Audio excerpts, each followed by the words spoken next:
गुणत्रय विभेदेन मूर्तित्रयमुपेयुषे त्रयीभूये त्रिनेत्राय त्रिलोकी पतये नमः।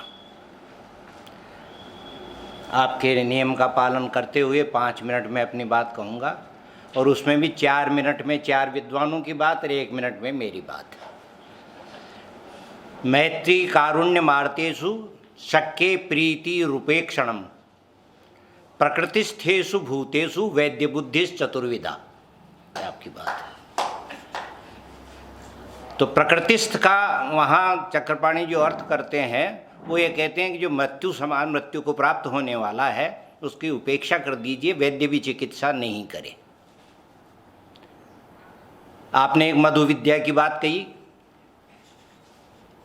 ये मधु विद्या इंद्र विजय में संकेत करते हैं मधुसूदन जी ओझा, उसमें आत्म तत्व ज्ञान का और संजीवनी विद्या का निर्देश करते हैं, लेकिन उसका बहुत ज़्यादा तत्व ज्ञान का स्वरूप संभवतः उनके दूसरे जो ग्रंथ हैं उनमें होगा।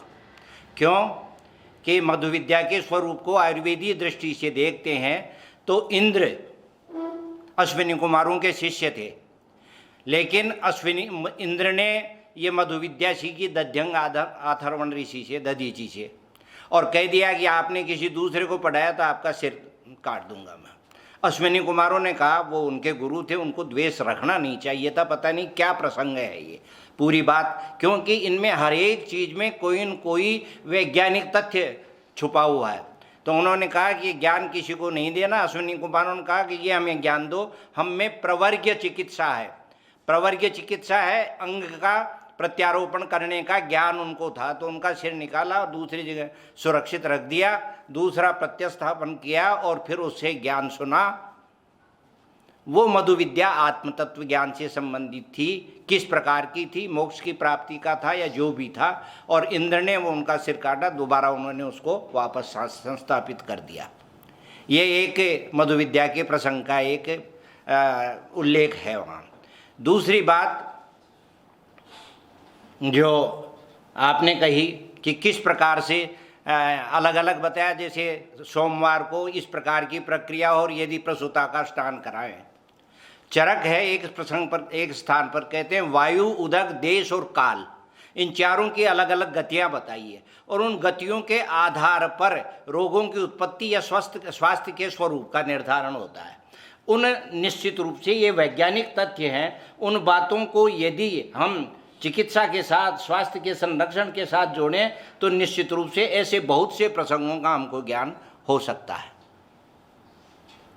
तीसरी बात, भार्गव साहब ने जो श्रेष्ठतम विद्वान हैं वेद के, आपने जो कहा, मैक्स मूलर का नाम लेने की जरूरत नहीं है। ऋद्रास्व ऋषि जो थे ये वेद के प्रकांड विद्वान थे और उनका दोहित्र जरथुस्र वो ब्राह्मण विरोधी था। ये ब्राह्मण विरोधी का तात्पर्य वेद विज्ञान के संपूर्ण प्रक्रियाओं का विरोध करने वाला था। इसलिए सबसे पहले उन्होंने प्रक्रिया में क्या किया, ये भी इंद्र विजय में उल्लेख है, इसका सांकेतिक उल्लेख है, बहुत अधिक तो नहीं है, लेकिन उन्होंने क्या किया कि सबसे पहले एक काम किया कि ये जो ब्राह्मी लिपि है इसका विपरीत क्रम करें। तो उन्होंने खरोष्टी लिपि का प्रारंभ किया और उसके बाद संपूर्ण प्रक्रियाएं विपरीत क्रम से प्रारंभ कर दी। जब संपूर्ण प्रक्रियाएं विपरीत क्रम की तो उस समय ब्राह्मण ग्रंथों का जो स्वरूप वाले लोग थे वो जागृत हुए और उन्होंने उसको किया। तो एक प्रकार से देखा जाए तो जरथुस्र जैसे लोग, या दूसरा आपने जिसका नाम लिया, नाम लेना ठीक नहीं है,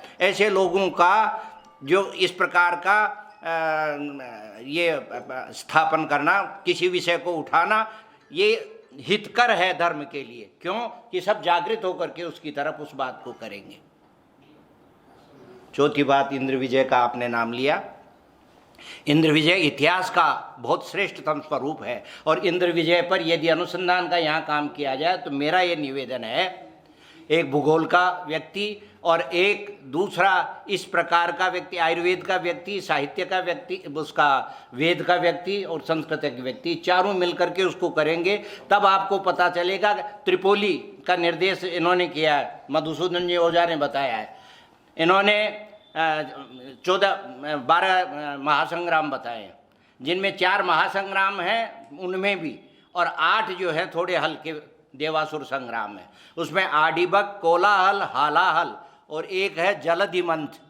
आज हम सारे के सारे जो धन्वंतरी त्रयोदशी आती है, सारे के सारे इस प्रकार का गुणगान करते हैं कि एक तरफ राक्षसों ने पकड़ा और एक तरफ उनके, महाभारत में भी है, पुराणों में भी है, अनेक स्थलों पर है, किस प्रकार से क्या, क्योंकि प्रत्येक चीज़ का वैज्ञानिक विश्लेषण करना आवश्यक है।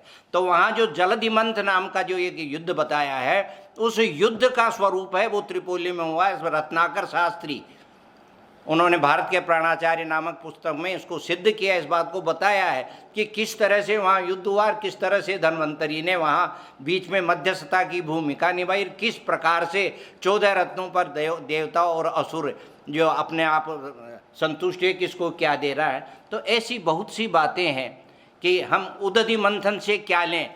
क्या जो मधुसूदन जी ओझा ने इंद्र विजय में 12 प्रकार के युद्ध बताए हैं, उनमें से एक उदधि मंथन है क्या? समुद्र मंथन वही है।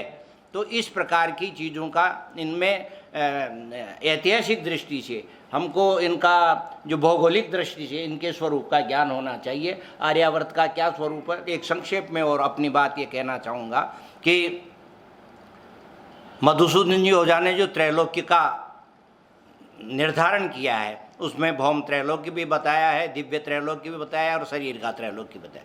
शरीर में जो गुदा से लेकर नाभि तक का स्वरूप वो पृथ्वी लोक है, तो बाकी का कहाँ गया, ये भी हमको कहीं न कहीं देखना पड़ेगा। उन्होंने कहा कि यहाँ नाभि से लेकर हृदय तक का भाग है वो अग्निलोक है।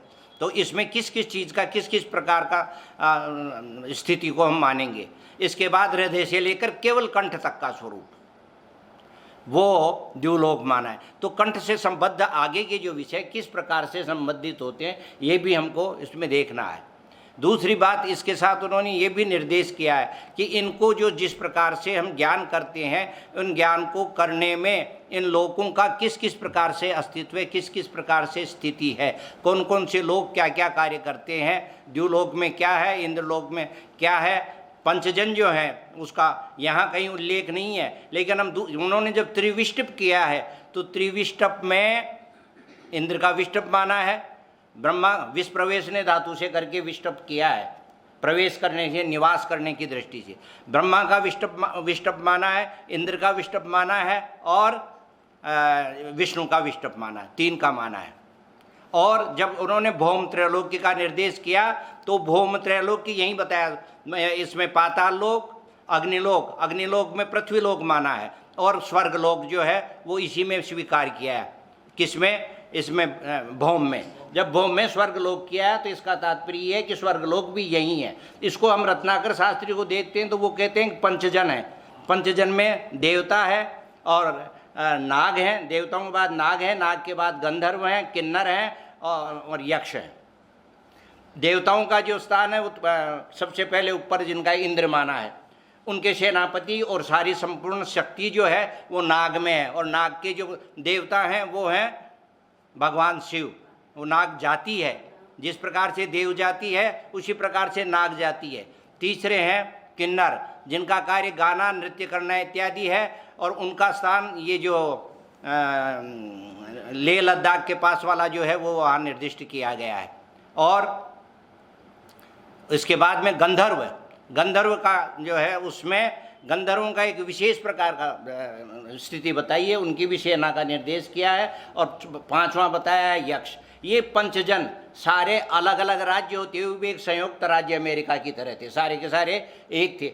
युद्ध करने के लिए सब एक साथ आते थे लेकिन अपना अपना शासन अपने अपने करते थे। यक्ष जो है वो सबसे ज़्यादा धनवान क्यों थे कि यहाँ से जाने का जो रास्ता है हरिद्वार के पास में गरुड़ चट्टी और फूल चट्टी को यदि किसी ने देखा हो, मैं गया हुआ हूँ उधर उस रास्ते में, वो एक मार्ग था उस स्थान पर जाने के लिए। विंध्य, हिमाचल, यमुना, गंगा जो आप बता रहे हैं, उस स्थान पर जाने के लिए रास्ता था और वहाँ कर लिया जाता था। और कर लेने वाला आदमी जीएसटी लो या चाहे ये टोल टैक्स लो, वो सबसे ज़्यादा धनवान होता है, इसलिए कुबेर सबसे ज़्यादा धनवान। ये ऐसी वैज्ञानिक अवधारणाएँ प्राचीन काल में भी थी और वर्तमान काल में भी हैं। इन बातों को ध्यान में उस रूप में दिया जाना चाहिए कि ऐसा करके उन्होंने कहा। तो ये एक पंचजन का स्थान वहाँ गरुड़ चट्टी से आगे तक का, हरिद्वार ऋषिकेश से आगे तक का स्थान, लक्ष्मण झूले से आगे तक का स्थान सारा। उसमें आपका अफगानिस्तान जो है वो गांधार का स्थान था, गंधर्व का जो है वो था।